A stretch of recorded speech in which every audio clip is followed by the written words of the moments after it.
शुरुआत होती है एक लड़की लैन को दिखाने से, जो बुरे सपने से डरकर जागती है, जिसके बाद वो अपनी केयर टेकर जो उसका ख्याल रखती थी उसके साथ मंदिर जाती है। हर बार की तरह केयर टेकर आज भी उससे शादी की बात करती है कि कर लो शादी उससे, अब तुम्हारी उम्र हो गई है, जिससे लैन समझ गई कि ये मेरे बचपन की दोस्त बाइक के बारे में बात कर रही है। लेकिन लैन ये कहकर बात को टाल देती है कि वो अभी मुल्क से बाहर गया है तो अभी बात न करे। मंदिर में लैन की नजर वहाँ लगे एक पोस्टर पर भी जाती है, जिस पर उसकी पुरानी दोस्त शिंग की मौत के बारे में लिखा हुआ था, जिसकी कुछ दिन पहले ही मौत हो गई थी और वो बाइक का भाई भी था। लेकिन उसे नजरअंदाज करके वो घर आ गई, जहाँ इन्हें पता चला कि बाइक और शिंग की मॉम अपने घर में एक पार्टी रख रही है, जिसमें उसने इन लोगों को भी बुलाया है। ये सब इस बात से हैरान रह गए कि उस फैमिली ने काफी वक्त से हमसे कोई बात नहीं की और आज वो हमें बुला रहे हैं। और तो उनके बेटे शिंग की मौत को अभी कुछ टाइम ही हुआ था, पर अब ये फिर भी उस पार्टी में जाती है, जहाँ बाइक की मॉम सबका काफी अच्छे से वेलकम करती है। उन्हें देखने से बिल्कुल नहीं लग रहा था कि उन्हें अपने बेटे शिंग की मौत का अफसोस है, पर वो यहाँ लैन को काफी गौर से देख रही थी। लैन को कुछ अजीब लगा, इसीलिए वो पूरे घर में घूमने लगी। उसे शिंग के कमरे से आवाजें आने लगी, इसीलिए वो वहाँ चली जाती है। पर जब उसने महसूस किया कि कोई इस कमरे में आ रहा है तो वो जल्दी से बेड के नीचे जाकर छुप जाती है, जहाँ पर पहले से एक लड़का मौजूद था जो लैन के साथ ही था। वो भी छुपा हुआ था और वो उसे डरा देता है, जिसके बाद ये दोनों बाहर आ गए। लैन की पूछने पर वो बताता है कि मैं यहाँ का सर्वेंट नौकर हूँ, जो बहुत ही खास हूँ। उसे नजरअंदाज करके लैन जब पार्टी में वापस आने लगी तो उसकी मुलाकात अपने बचपन के दोस्त बाई से हो जाती है, जो वापस आ चुका था। ये कुछ बात करते हैं, फिर इन्हें जाना पड़ता है। उधर पार्टी में बाई की मॉम लैन के डैड से उसकी शादी की बात कर रही थी। अब उसके डैड को लग रहा था कि ये अपने बड़े बेटे बाई से लैन की शादी करने का कह रही है, लेकिन उसकी मॉम तो बड़ी अजीब बात करती है। कहने लगी कि मैं लैन को अपने मरे हुए बेटे शिंग की वाइफ बनाना चाहती हूँ, क्योंकि वो जानती थी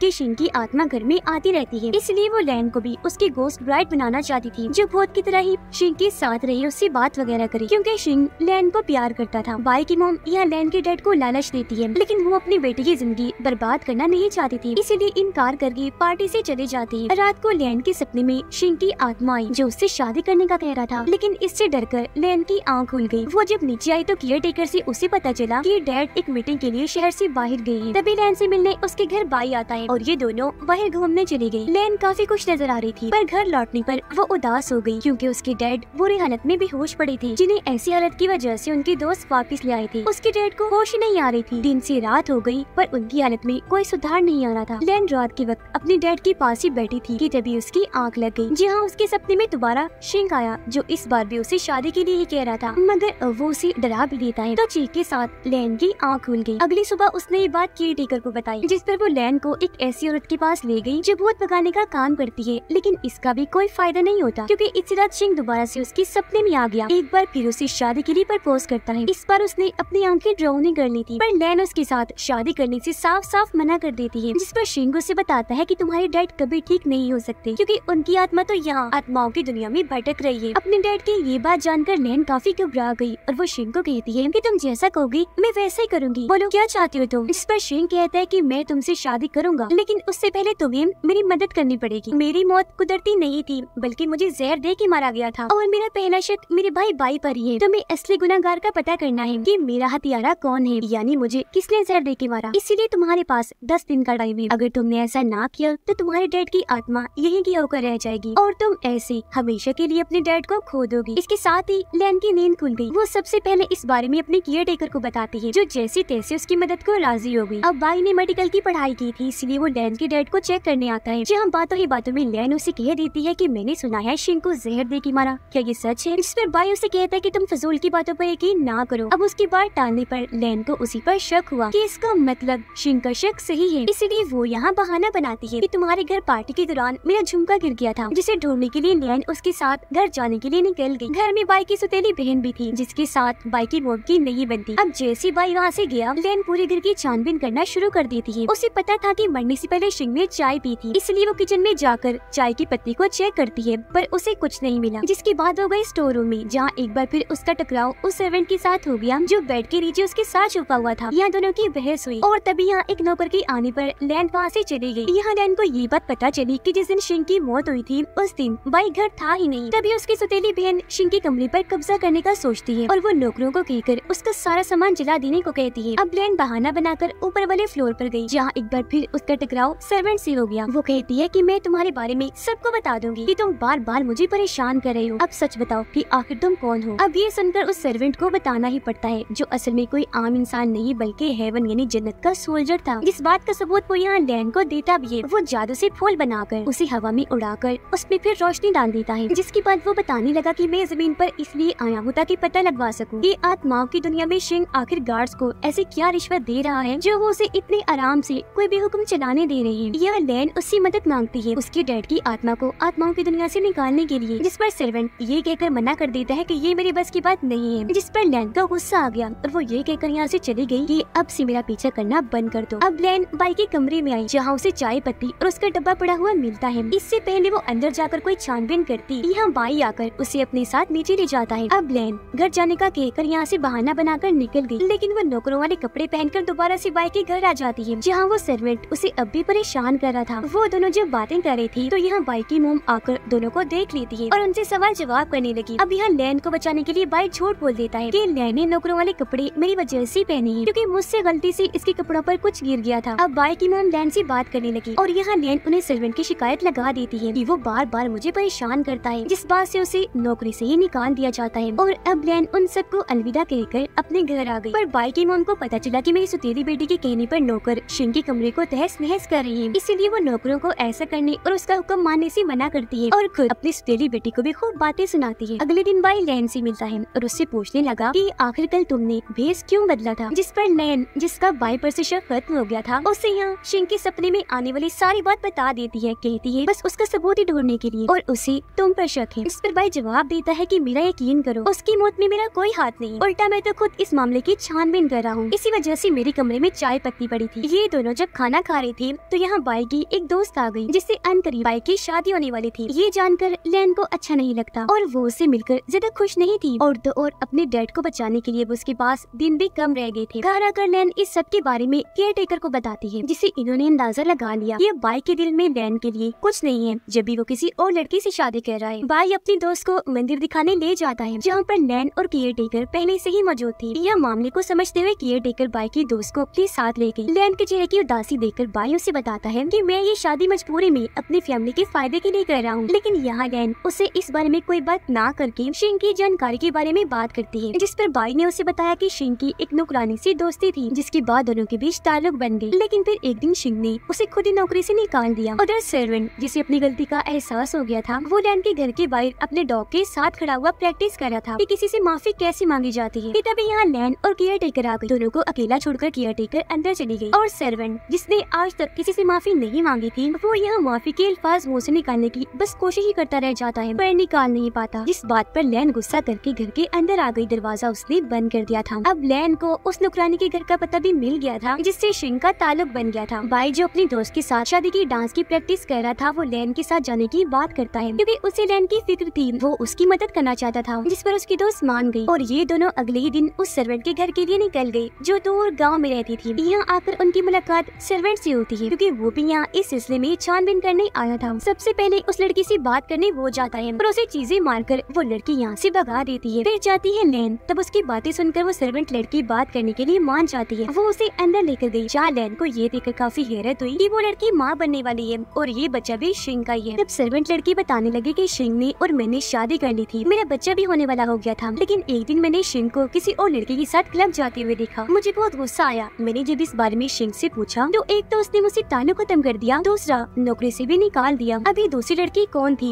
ये लोग समझ नहीं पाते, लेकिन उसकी छानबीन में अब लग जाते हैं। ये कहानी जब बाई को पता चली तो वो लैन को बताता है कि मुझे अपने सुतेली बहन पे शक है क्योंकि क्लब्स वगैरह में वो ही जाती है। खैर वो अब यहाँ से चला गया, जबकि सर्वेंट आकर आखिरकार लैन से माफी मांग ही लेता है। घर आने के बाद लैन ये सोचकर काफी परेशान हो जाती है कि अब मेरे पास बस एक ही दिन बचा है, इसीलिए वो बाई से मिलने उसके घर जाती है। और जब उसे पता चला कि उसकी सुतेली बहन घर पर नहीं बल्कि क्लब गई है तो वो अकेली उससे बात करने क्लब चली जाती है जहाँ पर सर्वेंट उसकी मदद करने यहाँ भी आया हुआ था। अब इन दोनों को बाई की सुतेली बहन ने देख लिया था, इसीलिए वो अपने आदमी को कहती है इन्हें रोको, ये मेरे पीछे ना आए, जो कहकर वो यहाँ से निकल जाती है। अब सर्वेंट अकेला ही उस आदमी को रोकने में लग गया और लैन को बाई की सुतेली बहन के पीछे भेजता है। लैन को एक अंधेरी वाली गली से होकर गुजरना पड़ रहा था, लेकिन तभी कोई आकर उसके मुंह पर कपड़ा रख देता है। उसका दम घुट गया और वो वही बेहोश हो जाती है। फिर जब उसे होश आई तो वो खुद को काफी डरावनी सी जगह पर पाती है। वो जब वहाँ से उठी तो सामने शिंग था, जिससे उसे पता चला कि वो भी आत्माओं की दुनिया में आ चुकी है। यहाँ लैन की मुलाकात अपने डैड की आत्मा से हुई जिनकी हालत खराब थी क्योंकि अब उनके पास वक्त बहुत ही कम बचा था। ये देखकर लैन काफी घबरा गई और वो शिंग के आगे अपने डैड की जान की भीख मांगती है। कहने लगी कि इसके लिए मैं कुछ भी करने को तैयार हूँ। जिस पर यहाँ सीधा वो शादी की बात ही करता है। हालांकि लैन के डैड उसे रोकते भी हैं, पर वो उनकी बात ना सुनकर शिंग के साथ चली जाती है, जिससे उसके डैड तो होश में आ गई, लेकिन सर्वेंट बेहोश लैन को उसके घर ले आता है। उसकी ऐसी हालत देखकर लैन के डैड और केयर टेकर दोनों ही काफी परेशान हो जाते हैं। ये खबर जैसे बाई को लगी, वो उसे चेक करने आ जाता है। लैन के डैड जो बहुत परेशान थे, वो बाई और सर्वेंट को कहते हैं कि प्लीज इस बारे में छानबीन शुरू कर दो कि आखिर मेरी बेटी को बेहोश किसने किया। अब बाई, जिसको अपनी बहन पर शक था, वो लैन के डैड को अपने घर ले आया, जहाँ ये दोनों उससे पूछने लगते हैं कि तुमने लैन को बेहोश क्यों किया। जिस पर वो यहाँ साफ साफ मना कर देती है कि मैंने ऐसा कुछ नहीं किया। आत्माओं की दुनिया में शिंग लैन को घुमा फिरा रहा था, जहाँ लैन उससे ये उगलवाने की कोशिश करती है कि आखिर तुम यहाँ ऐशो आराम की जिंदगी कैसे जी रही हो। जिस पर वो कुछ ना बताकर सिर्फ ये कहता है कि इतना मत सोचो और यहाँ की ऐशो आराम के तुम भी मजे लो। वो उसे अपना महल भी दिखाता है जो काफी बड़ा और आलीशान था। अंदर ले जाकर लैन को नौकरानियों से मिलवाता है, जो यहाँ लैन के साथ रहेंगी, उसके सारे काम भी करेंगी, साथ ही उस पर नजर भी रखा करेंगी। अब सर्वेंट अपनी हेड, जो खुद भी हेवन सोल्जर थी, उससे इजाजत मांगता है कि आप मुझे आत्माओं की दुनिया में जाने दें, जिस पर वो मान भी गई। साथ ही उसे एक तलवार भी देती है, ये कहकर कि वहाँ तुम्हारी कोई भी ताकत काम नहीं करेगी, बेशक तुम हेवन सोल्जर ही क्यों ना हो। आत्माओं की दुनिया में लैन को अपने कमरे में एक कंपास पड़ा मिलता है जो रास्ते बताता है। उसने जैसे उसे छुआ,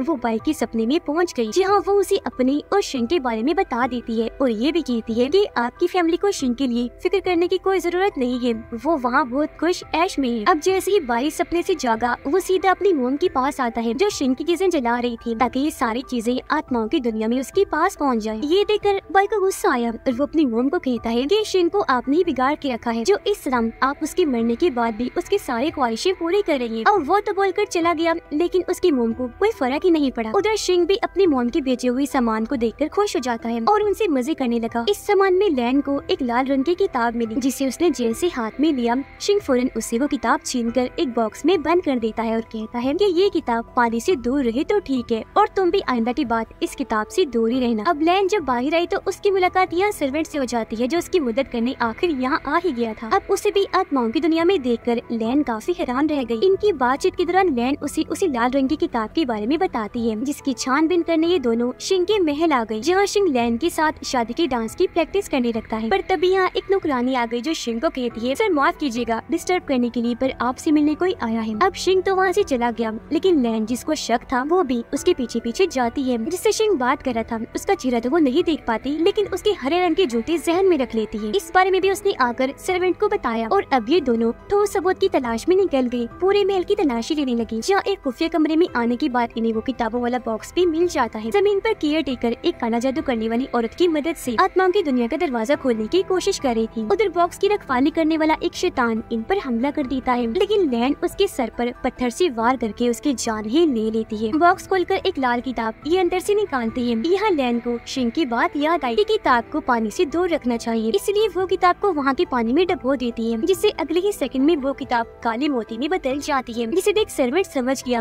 कि ये मोती बहुत कीमती है और ये मोती ही शिंग यहाँ के गार्ड्स को रिश्वत के तौर पर देता है, जिसे वो गार्ड्स खाते हैं। अब तभी इन्हें केयर टेकर का मैसेज मिलता है कि हमने आत्माओं की दुनिया का दरवाजा खोल दिया है, जल्दी से वहाँ से निकल आओ। अब लैन और सर्वेंट जल्दी से भागकर बाहर आए ताकि उस रास्ते से निकलकर अपनी दुनिया में जा सके, लेकिन तभी काले साई जो आत्माएं थी वो इन पर हमला कर देती है। तो यहाँ तलवार से सर्वेंट्स उन आत्माओं से अकेला ही लड़ने लगा, पर वो ढेर सारे थी, इसलिए सर्वेंट भी भारी पड़ने लगी। इसी मुसीबत में देखकर लैन भी उन आत्माओं से लड़ने लगी। वो एक दो आत्मा को ही मार पाती है, लेकिन आखिर में उसकी मदद सर्वेंट ही करता है। वो अपनी तलवार से सारी आत्मा को तो खत्म कर चुका था, लेकिन तब तक दुनिया में जाने का रास्ता बंद हो गया था। पर वो लैन को उदास ना होने का कहता है और ये भी कि तुम फिक्र ना करो, मैं तुम्हें यहाँ से निकाल के ही रहूंगा। और ये वापस शिंग के महल में आ गई। उधर लैन के डैड क्लब की उसी गली में आ गई जहाँ लैन को बेहोश किया गया था। यहाँ उनके हाथ एक रुमाल लग गया, जिस पर बने डिजाइन को देखकर वो काफी हैरान रह गई और समझ गई कि ये काम जरूर बाई के घर में काम करने वाले नौकरों में से किसी का है, क्योंकि नौकरों के पास जो रुमाल होता है उस पर यही डिजाइन बना होता है। अब एक दिन शिंग की मोम बहुत सारी किताबें जलाकर उन्हें शिंग के पास भेजती है, जिससे यहाँ ये समझ लग गई कि आत्माओं की दुनिया में जो मोती शिंग को मिलते हैं वो उसकी मोम की वजह से मुमकिन है। अब आत्माओं की दुनिया में लैन को असल झटका तब लगता है जब वो अपनी मोम से मिली। दोनों माँ बेटी एक दूसरे से मिलकर काफी खुश हुई। लैन उनसे पूछती है कि मोम आप यहाँ पर कैसे, जिस पर उसकी मोम कहती है मेरी बेटी तुम्हारे बगैर रहा नहीं गया तो मैं यहाँ आ गई। यहाँ वो सर्वेंट से भी मिलती है, जिसके बाद लैन को खबर होती है कि शिंग महल से बाहर गया है, जिस चीज का फायदा उठाकर वो अपनी मोम के साथ उसके कमरे में जाती है। पर थोड़ी ही देर में शिंग वापस आ गया। अब लैन यहाँ अपनी मॉम को तो कमरे से निकाल देती है, लेकिन खुद निकल नहीं पाती। इसलिए शिंग से बहाना बना देती है कि वो मैं अपने लिए शादी में पहनने वाला सूट लेने आई थी, जिस पर शिंग उसे गले से लगा देता है। अब उन दोनों को छुपकर सर्वेंट और लैन की मॉम देख रहे थे। दोनों को इतना पास देखकर सर्वेंट को बिल्कुल अच्छा नहीं लगता। लैन के डैड उस रुमाल को जब बाई को दिखाते हैं तो वो अपने नौकरों को बुलवाकर छानबीन करने लग जाता है, जहाँ उसे एक नौकरानी की बेड से जहर और बेहोशी की दवा मिलती है। यानी कि लैन को बेहोश करने वाला और शिंग का कातिल एक इंसान है, जिससे यानी उस नौकरानी को इन्होंने पकड़ तो लिया, पर वो खुद इन चीजों को देखकर काफी हैरान हुई। कहती है कि मुझे फंसाया जा रहा है। वो बाई को यकीन दिलाने की कोशिश करती है, पर वो उसकी बात पे यकीन किए बगैर उसे गिरफ्तार करवा देता है। दूर खड़ी होकर बाई की दोस्त ये सब देख रही थी, जिसके रंग उड़ गई। वो काफी परेशान लग रही थी। शिंग लैन को आत्माओं की पार्टी में लेकर आता है और सबके सामने उसे गले से लगा देता है। पार्टी में सारी आत्माओं ने चेहरों पर मास्क लगाए हुए थे, जिनमें सर्वेंट भी शामिल था, और ये नजारा देखकर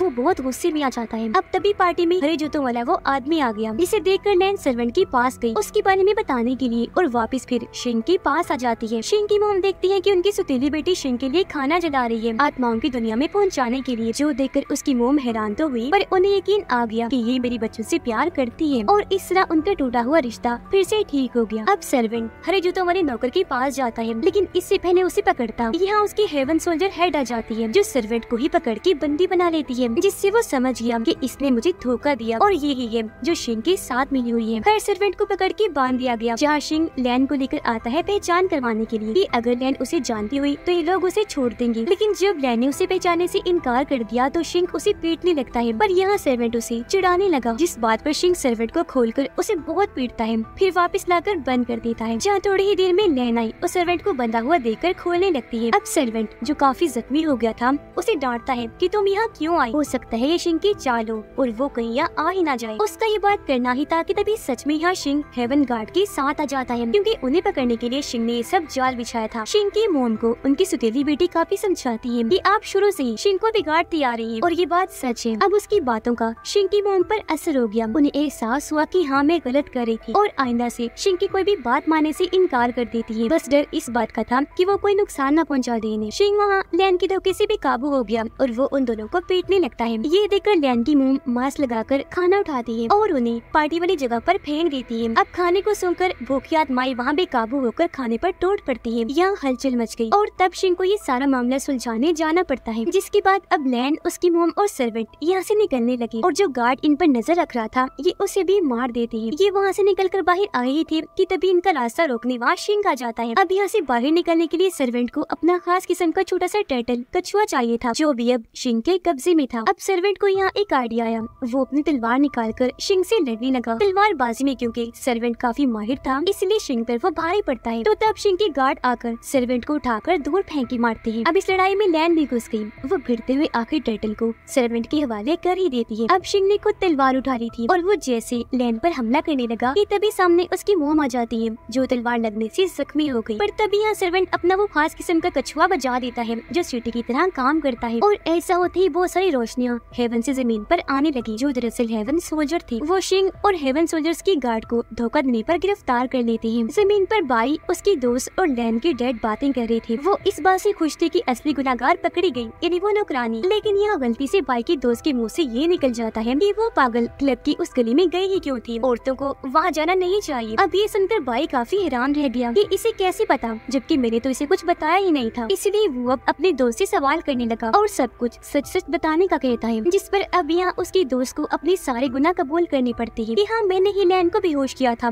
और शिंग की कातिल भी मैं ही हूँ। और अब वो सबसे चुका देने वाली बात बताती है। वो बाई को कहती है कि शिंग के साथ जिस लड़की का चक्कर था, जो क्लब्स में जाती थी, जिस वजह से नौकरानी को शिंग ने निकाल दिया, वो लड़की और कोई नहीं बल्कि मैं ही हूँ। मैंने शिंग के साथ मिलकर तुम्हें धोखा दिया और इसी बात को लेकर शिंग मुझे ब्लैकमेल करता था। मुझे कुछ समझ नहीं आई तो मैंने उसे कत्ल करने का कदम उठाया। ये जानकर बाई का दिल जैसे टूट ही जाता है। और अब यहाँ सारे गुनाह कबूल करने पर लैन की डैड पुलिस को यहाँ बुलाते हैं और उसे गिरफ्तार करवा देते हैं। आत्माओं की दुनिया में लैन ने अपनी गोद में अपनी जख्मी माँ को लिया हुआ था, जो वहाँ दम तोड़ देती है, लेकिन उनकी आत्मा को सुकून मिल गया था क्योंकि वो नेक थी। और तभी काली जड़ें लैन के पूरे जिस्म में फैल जाती हैं, जिसके साथ ही वो बेहोश हो गई। और सर्वेंट उसका सर अपनी गोद में रख के रोता ही रह जाता है, क्योंकि उसे लग रहा था कि लैन जैसे मर गई हो। और अब थोड़ी ही देर की बाद असली दुनिया में हम लैन को जागता हुआ देखते हैं, जिसे दोबारा सही होता हुआ देखकर सारे काफी खुश हो जाते हैं। कुछ दिन के बाद बाई लैन को शादी के लिए प्रपोज कर देता है, पर वो कोई जवाब नहीं देती। उसे दरअसल सर्वेंट की याद आ रही थी। उसने जैसे उसके बारे में सोचा, अगले ही पल वो यहाँ आ जाता है। लेकिन वो उससे पूछती है कि अब तुम यहाँ क्यों आए, क्या वजह है बताओ। जिस पर वो बताता है कि तुम आत्माओं की दुनिया में काली जड़ों की वजह से सच में मर गई थी, पर तुम्हारी आधी जिंदगी के लिए मैंने कुर्बानी दी। मैंने अपनी पूरी जिंदगी की मेहनत को अपनी हेड को दे दिया, जिसके बाद उसने तुम्हें दुनिया में भिजवाया जिंदगी देकर, और अब मुझे दोबारा से हेवन सोल्जर बनने के लिए मेहनत करनी पड़ेगी नए सिरे से। ये सुनकर लैन को उसके लिए ख्याल आया और वो कहती है कि मैं इसमें तुम्हारी मदद करूंगी, पर वो मना करके वहाँ से चला जाता है। अगले दिन लैन जब अपने डैड से बात करती है तो वो उसे समझाती है कि बेटा हमेशा खुश रहो। जिस पर अगले ही दिन लैन सबके लिए अलविदा का नोटिस लिखती है, क्योंकि वो दुनिया की सैर को जा रही थी। बाई के लिए वो खत में ये लिखती है कि मैं अभी शादी के लिए तैयार नहीं हूँ, और हाँ वापिस आकर सोचूंगी इस बारे में, तब तक तुम भी अपने सपने पूरे कर लो। जिस पर अब बाई अपनी मेडिकल की पढ़ाई पूरी करने के लिए दूसरे मुल्क के लिए निकल जाता है। समंदर किनारे आकर लैन फिर से सर्वेंट को याद करने लगी, जो दोबारा वहाँ आ जाता है। लैन फिर से उसकी मदद करने का कहती है, जिस पर इस बार वो मान भी जाता है। इस बात से लैन खुशी खुशी उसके गले से लग जाती है, जिसे सर्वेंट को काफी अच्छा लगा। वो बस सोचता ही रह गया। निकलने से पहले सर्वेंट अपना बाजू चेक करता है, जहाँ पर भी लैन जैसी काली काली जड़ें थी जब वो आत्माओं के दुनिया में थी, जिसका मतलब कि अब सर्वेंट को भी कोई खतरा है। लेकिन ये दोनों मिलकर